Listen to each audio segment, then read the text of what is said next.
Okay, so let us continue to the hypodermis. Okay, so I hope you're getting the orientation right. So it is the epidermis, dermis and the hypodermis. So we read extensively about the epidermis part and then the dermis part, and now we are going into the hypodermis. Okay, so just if we can get that image in the mind, the one we labeled in our first class, right? So what we were doing is we were at the very bottom. Yes, we had this hypodermis, and what was the main constituent? Just answer me this. I'm happy. Good day. Right. So what was the main constituent? We had adipose tissue. That is the answer. Okay. All right. So keeping that in mind, we'll just elongate this one point.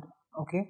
And we'll just see how it goes and what are things are in this. Okay. So come on. Let us start with hypodermis. So first of all, we have the adipose tissue, fat, and the panniculus. Alright, so these are the three names, right? We read about this, that is panniculus, and if there is inflammation, what are we going to call it? Is itis, that is panniculitis. Okay, fine. First of all, what are the functions, right, of this part? Is we did this before. That is, first of all, it can provide us to regulate the temperature, right, and also it provides the insulation. Okay, so insulation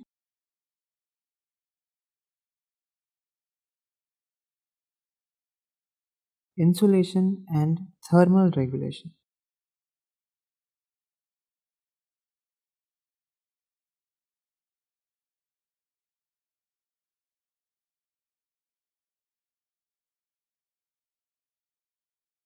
Okay. Alright, so those are the things, right, that is important for the hypodermis, right? Those are the main functions, okay? And if there is inflammation, that is panniculitis.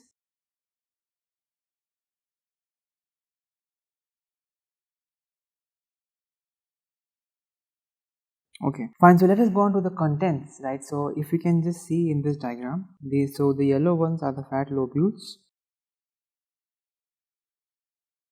okay, and the gray ones we see these are the fibrous septa and the fat lobules. Okay, this is the epidermis, dermis, hypodermis, and we are reading about that just to get that thing right. Okay, so let us just write that down. Okay, so what are the contents, right? So first was the fibrous septa.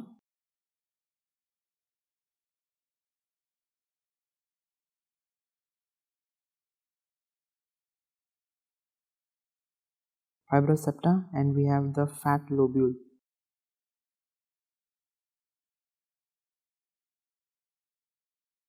Okay, right. So and if there is inflammation in this, right, we just mentioned that we add itis. So if there is inflammation of the septa, it is septal panniculitis, and if there is inflammation of the lobule, that is lobular panniculitis. Okay, as simple as that, right? So but the examples are important here. Let me just highlight that. Okay, septal panniculitis is seen in erythema nodosum.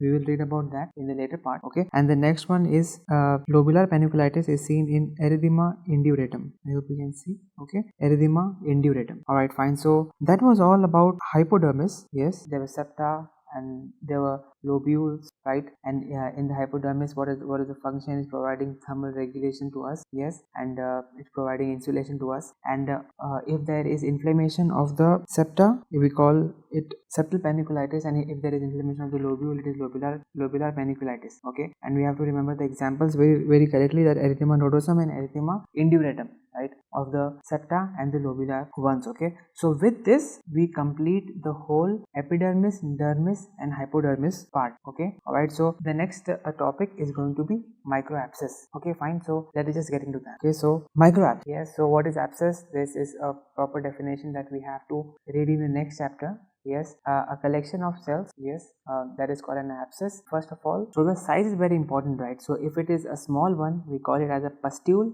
If it is a large one, we call it as an abscess. Okay, all right. But now we're going to learn is about microabscess. Okay, and first of all, we'll see that what are the types of cells, right?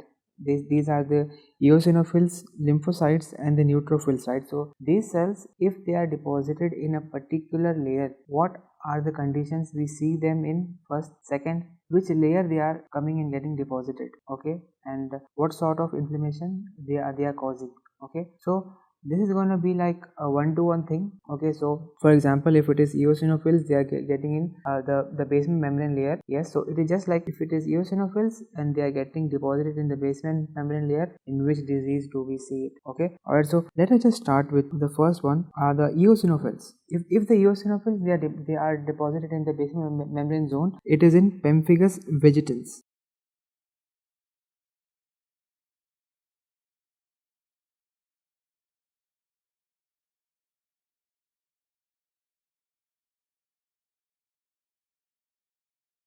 Okay.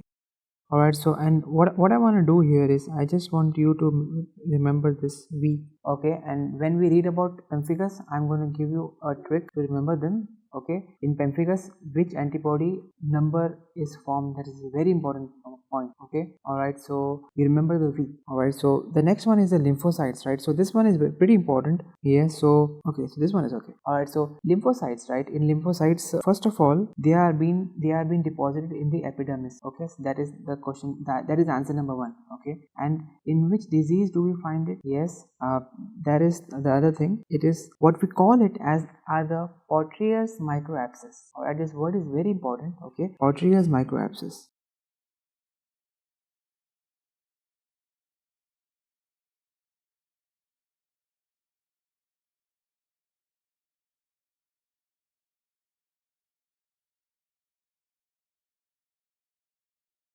Okay, alright, so we'll look onto the histological image in a while, but the examples are very important here.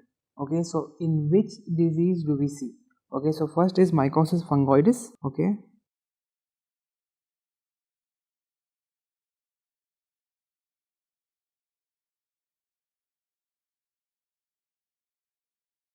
okay, right, and in cutaneous T cell lymphoma we see this. Okay, alright, so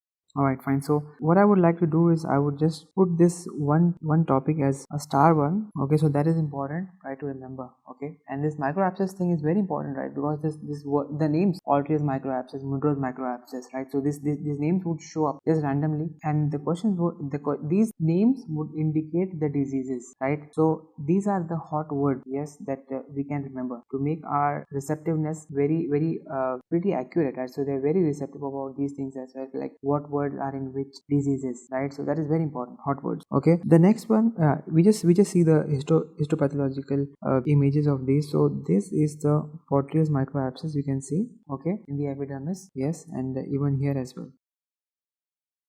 Okay, this is in the mycosis fungoides, and the second example was cutaneous T cell lymphoma. Okay, alright, so we'll also make a quick revision of this table once we are done. Alright, so let us just go on to the next cell, that is the neutrophils. Okay, alright, that is a neutrophil. Yes, so first of all, if the neutrophils they get aggregated in stratum corneum, so what are they called as? They are Munro's microabscess. Okay, Munro's microabscess.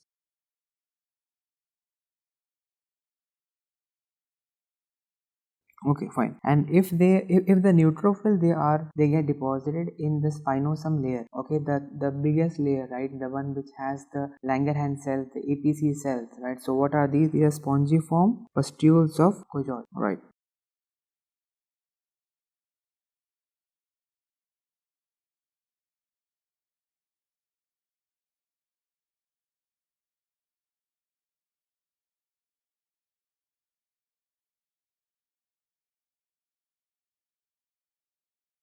Spongiform pustules of Cojol. I hope you can see it. Okay, fine. But both of these two things, they are a very characteristic finding of psoriasis. We will read about this. Okay, psoriasis. Yes, and even in the layer, right, the epidermis layer. So what happens in psoriasis, right? Let me just give you a quick overview that there is a hyperproliferation of the basement membrane, right? And in this basement membrane, what happens is the keratinocytes are being produced at a very fast rate, right. So because of that there is excessive shedding, right, and the epidermal turnover rate is increased. Okay, and it just comes to like just 4 days. Yes, in psoriasis we did discuss about this previously as well. So just to giving you a quick overview. Okay, so in psoriasis two microabscesses are we have to remember. First of all is which cell? It is neutrophils. Yes, and in which layer, right, it is, if it is stratum spinosum, it is the spongiform, and if it is this the stratum corneum, right, it is Munro's. So that is very important. Okay, the next one is at the papillary tip. If there is neutrophil deposition, in which disease do we have this? This is the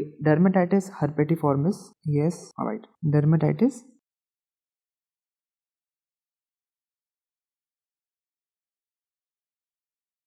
herpetiformis.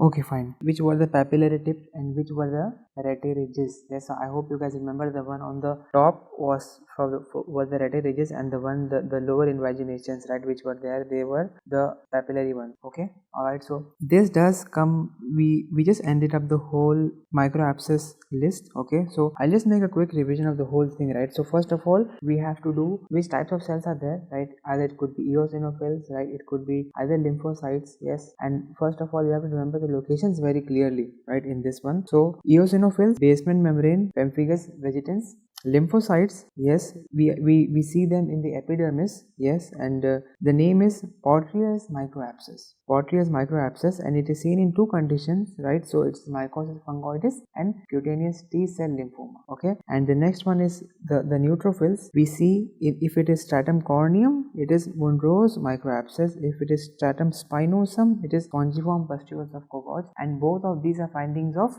psoriasis. And if it is a papillary one, papillary tip, if there is microabscess, it is in dermatitis herpetiformis. Okay, alright, so that is the image, that is the histological image for this. Yeah, and right here you can see these are the epidermis, papillary dermis, and the reticular dermis. This is just the normal one. Okay, and this is the one for the hepatitis dermatiformis, right? So right here we can see in all of these areas. Okay, we have it here, we have it here, we have it here. Okay, alright, so 3 locations we have these findings. Dermatitis herpetiformis in the papillary tip, right? If we have neutrophil deposition, okay, that is for the microabscess part. Okay, alright, so I hope you guys can remember this one topic very clearly. So the next one is going to be all the skin conditions. Yes, right, we will have a correlation that how to remember, what to remember, right? And just give that proper imaginative space, right? So what is actually happening? So let us continue the topic of all the skin conditions, right? So as you can see, I don't have an epidermis on my screen, right? So I have something like we have some bricks, and we have some in the intermediate, right? In the intermediate one we have cement, right? So we have this thing. So let me just zoom it in, right? So what I want to do is, like, now I just want you to give this analogy. Okay, so the bricks, you can see these are the keratinocytes. These bricks are the keratinocytes. Okay, and these are the cement is this is the intercellular lipids. Okay, and in the keratinocyte, if you remember, we had some bodies, right? These were the laminar bodies. All right, laminar bodies were producing the cement, right? That is the intercellular lipids were produced by the laminar bodies. Okay, all right, so let us just write this down. These cells which are there, these are the keratinocytes, right?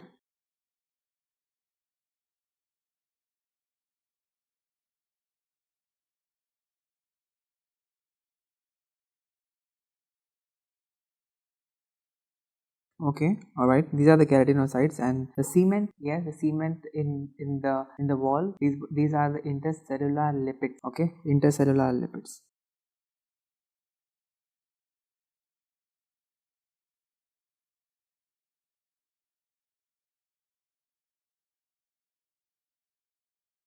Okay, all right, and what are these cells inside the keratinocyte? Yes, if you guys remember, these are the lamellar bodies.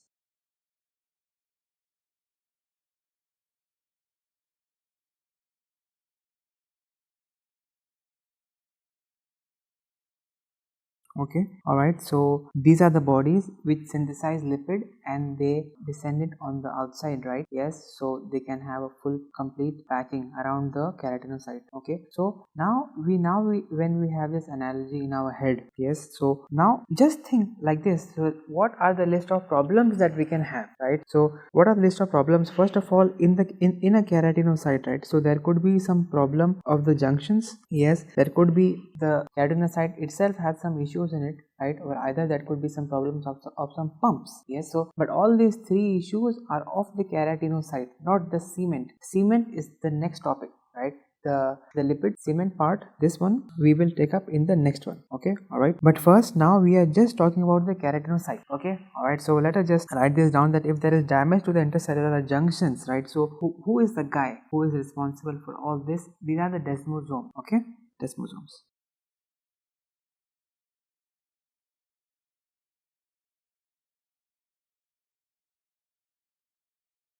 Alright, these are the desmosomes. Okay, and the second one, yes, we could have an issue in the keratinocyte itself, and the word for that is cytolysis. Okay, we have destruction to keratinocyte itself.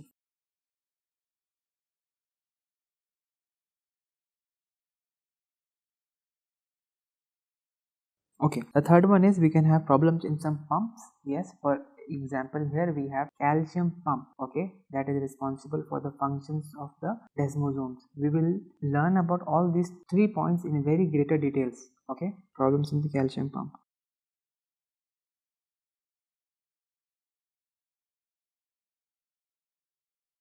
These are the 3 problems that we can have, right? Either we can have some issue in the intercellular junction, that is the desmosome, or we can have some problems in the keratinocyte itself, or we can have some issues in the calcium pump. Okay, alright, so now coming on to the first one, right? The intercellular junction, if they have some problems in it, right? Intercellular junctions of the skin. Okay, one question before starting this, right? So if I say intercellular junctions of the skin, what comes in your mind? Am I talking about keratinocyte, or am I talking about the cement, right? Am I talking about the brick or the cement layer, right? So the answer is I'm talking about the keratinocyte, right? That is the topic which is going on, right? So when you just hear up the word intercellular junctions of the skin, these means the desmosomes. Okay, I hope that one point is very clear and this does not become a source of confusion for us. Okay, alright, so small note here that these junctions are not the cement, these are the keratinocytes, right?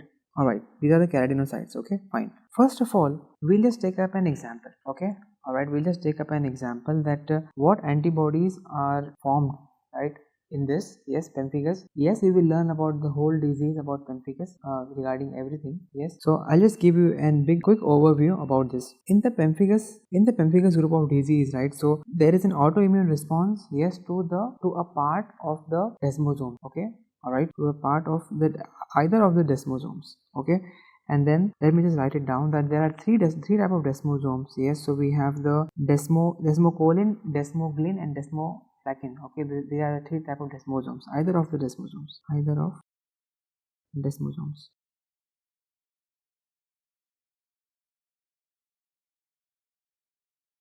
right? Just a part of it. Okay, 3 parts, there could be antibodies against any one part. We will discuss it ahead. I just want to give you an overview now. Okay, so if there are antibodies, right, against these desmosomes, so what's going to happen is cells are going to get separated, right? Yes, cells are going to get separated. So and the separation of the cells, the process is called as acantholysis, and the cells which are made after the acantholysis, these are called as acanthocytes. Okay, all right, or we also call it as a Stank cells. Okay, so acantholytic cell, Stank cell, and the process is called as acantholysis. Okay, so and by this what happens is that if each of the cells they are affected, right? So what happens is, just imagine it in a layer, right? In a whole epidermis, in a whole layer, we have these keratinocytes, and in the keratinocytes we have these acantholytic cells, but these cells were supposed to be adhered to each other, right? Which are not. So what's happening is that the space which is left, right? So this space will be filled by a fluid, right? This is the reason in pemphigus we get blisters. Okay, so I hope this point is very clear to you, and the overview of the pemphigus group is very clear in your mind that why there is blister, and because of the acantholysis, there are acantholytic cells, the free cells. Yes, and because of this we have the blisters. Okay, alright, so it is a very important concept that we should remember. Okay, these are blisters. Empty space is then filled by fluid.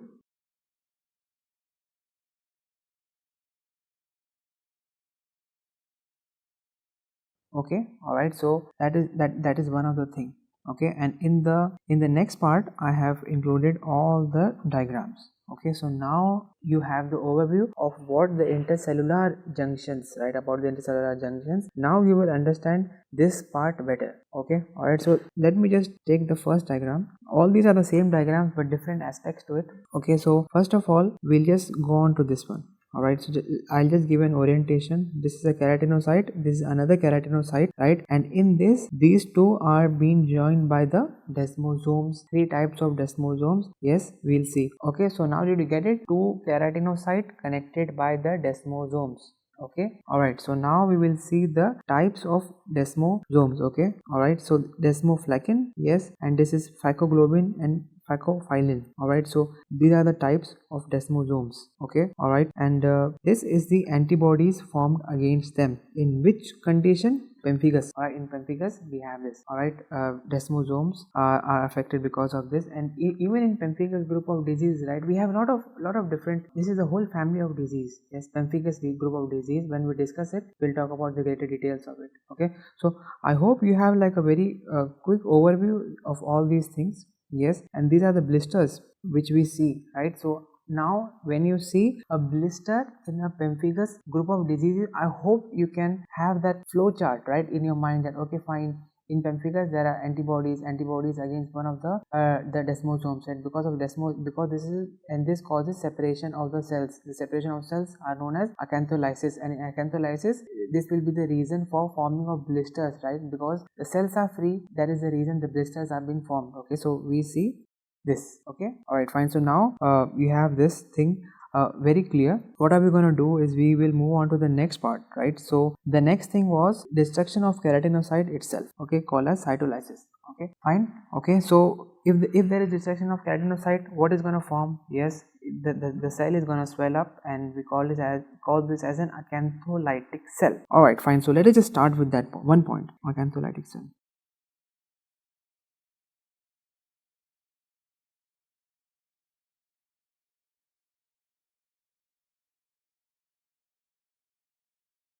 Which is this one. Okay, alright, so these are large nucleus. Okay, yes, so large nucleated cell. Yes, and it is a round cell. Okay, and with absent nucleoli. Alright, absent nucleoli, round cells. Yes, these are the acantholytic cells. Free cells, free. Okay, that is the word. These are not clumped together. Do you see? Can this cell be clumped? No. Alright, no, the cell cannot be clumped. Okay, acantholytic cell. Okay, we'll have a condition just 2 minutes from now. The cells are going to be clumped, but the etiology is different. Okay, alright, in this we have desmosomes which were the problem. Okay, so I hope this desmosome thing is very clear. Okay, acantholytic cells, so large nucleated cell with absent nucleoli and large rounded keratinocyte. Okay, fine, the cell is just swollen up. Yes, so about the formation of acanthocytes. Okay, fine, we just read so much, you know, the free cells. Okay, but these free cells could be single, could be in clumped format also, but the etiology will be different. So let us just get this concept very clear, right? So this could be primary acantholysis,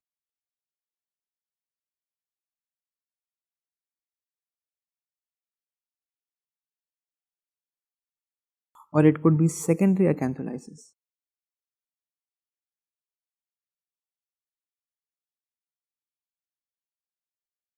What is the etiology? That is the main concept here. So in primary one, my students know that the problem is the one we just discussed, that is the problems are in the desmosomes. Okay, desmosomes.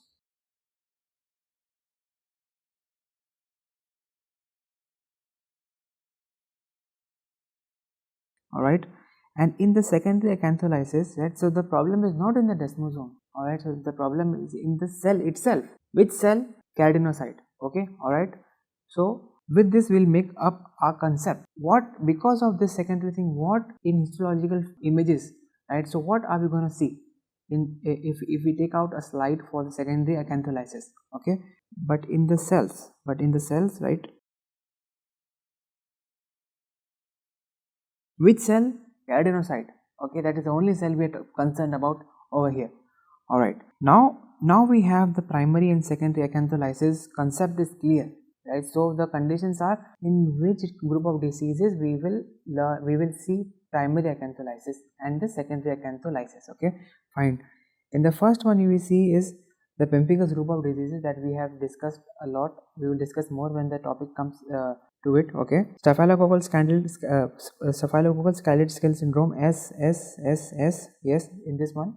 Okay, and in these two conditions, the Darier's disease and 𝗲𝗵𝗵𝗴𝗺 disease, we'll read about more about this. Okay, Darier's disease and 𝗲𝗵𝗵𝗴𝗺 disease, right? So in this one what happens is there is defect in the desmosome.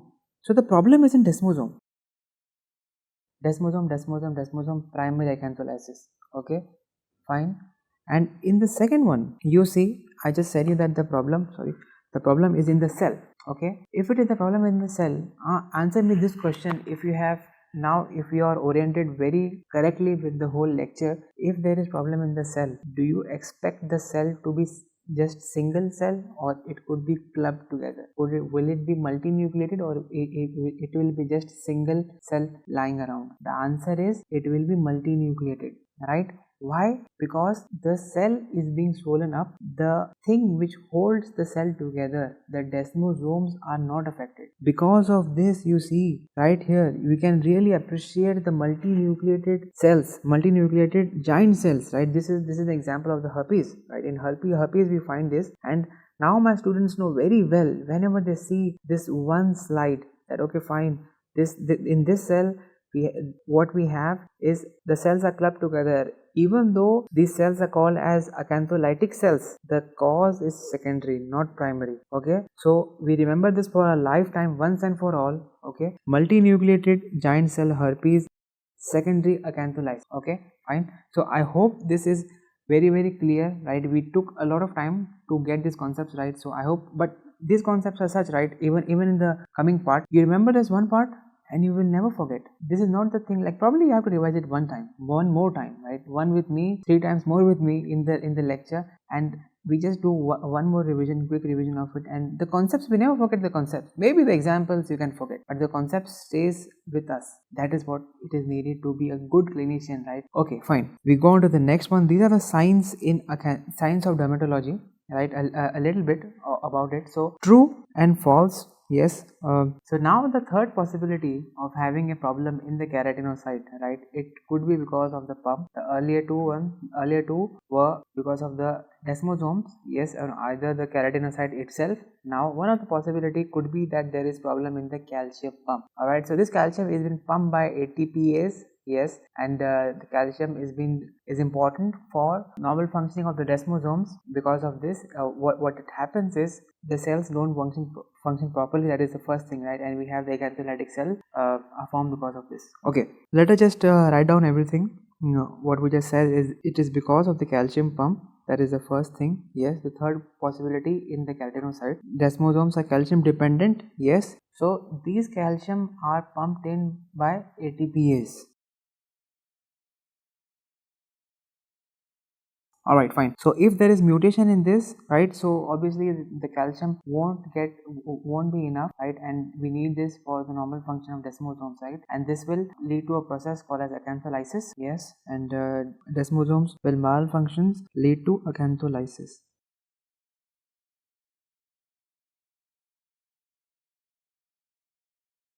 All right, so this happens in Darius disease and 𝗲𝗲𝗵𝗿 disease. Yes, so this disease are coming for the second time, right? Earlier we read these same topics when we were learning about the primary acantholysis, right? Okay, primary acantholysis, which is because of desmosomes.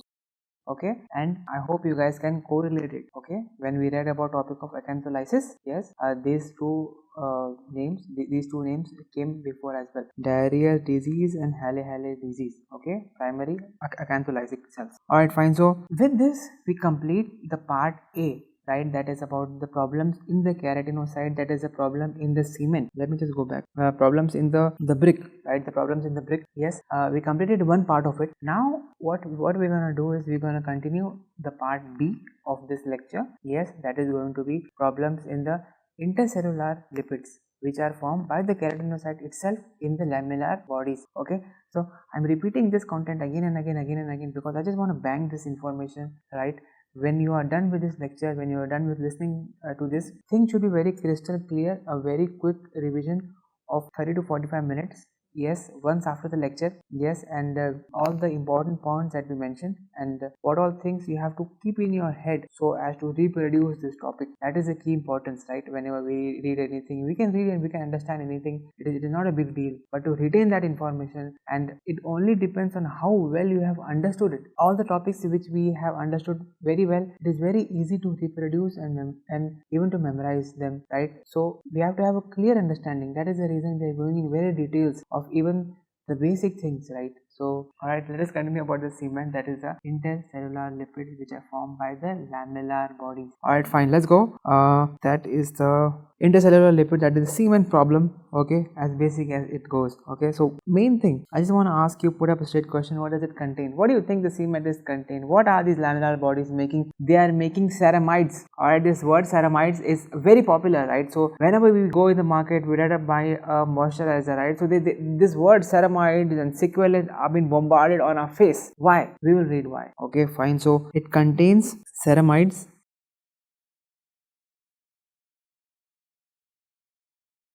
yes, sequelins,